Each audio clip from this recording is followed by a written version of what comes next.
छत्तीसगढ़ महिला पर्यवेक्षक भर्ती परीक्षा के लिए सिलेबस के अनुसार महिला तथा बच्चों से संबंधित कानूनी प्रावधानों के तहत बाल विवाह प्रतिषेध अधिनियम 2006 एवं नियम 2007 की सारगर्भित तथा महत्वपूर्ण जानकारी यहाँ दी जा रही है।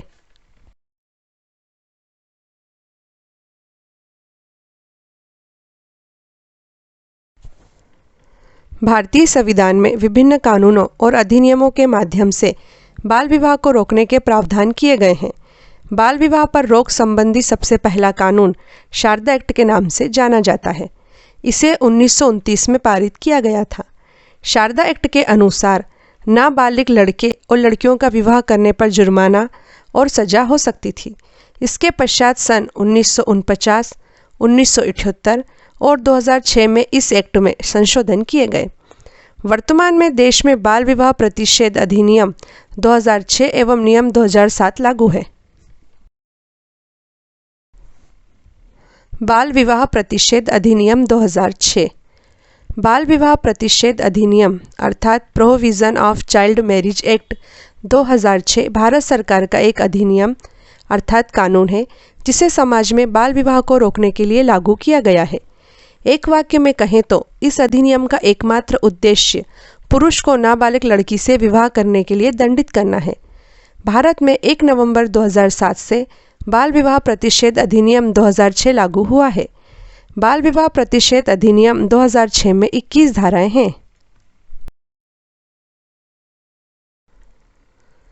बाल विवाह प्रतिषेध अधिनियम 2006 के मुख्य प्रावधान इस प्रकार हैं। बाल विवाह प्रतिषेध अधिनियम के अंतर्गत 21 वर्ष से कम आयु के पुरुष अथवा 18 वर्ष से कम आयु की महिला के विवाह को बाल विवाह की श्रेणी में रखा गया है।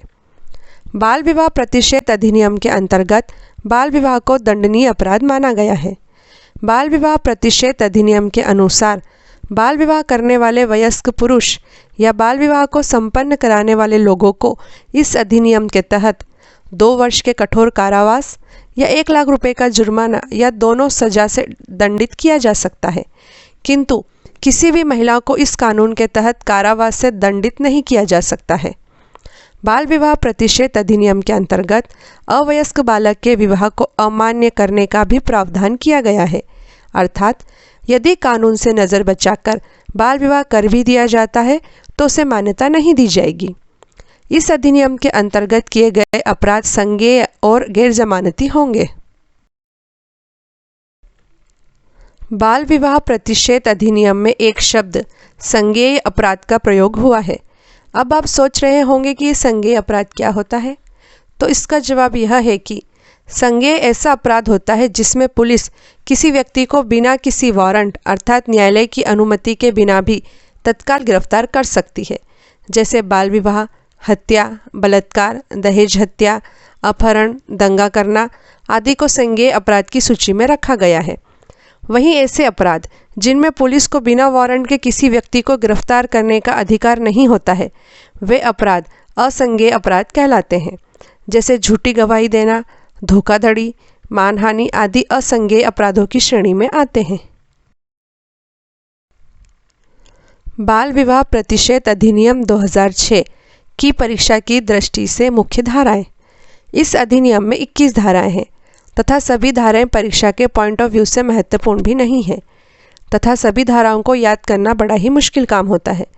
इसीलिए हम यहाँ केवल वही धाराएं दे रहे हैं जो बहुत ज़्यादा महत्वपूर्ण हैं और बार बार पूछी जाती हैं तथा जिनकी इस परीक्षा में आने की पूरी संभावना है। धारा 5, यदि चोरी छिपे बाल विवाह संपन्न हो जाए तथा बाल विवाह से बच्चे का जन्म या महिला गर्भवती हो जाए तो बच्चे के भरण पोषण और अभिरक्षा से संबंधित प्रावधान इस अधिनियम की धारा 5 में दिए गए हैं। धारा 9, बाल विवाह करने वाले पुरुष वयस्क के लिए दंड का प्रावधान धारा 9 में दिया गया है। धारा 10, बाल विवाह का अनुष्ठान करने के लिए परिवार के सदस्यों, पंडितों, मौलवियों, पादरियों के लिए दंड का प्रावधान धारा 10 में दिया गया है। धारा 15, बाल विवाह अपराध का संज्ञेय और अजमानतीय होना धारा 15 में दिया गया है।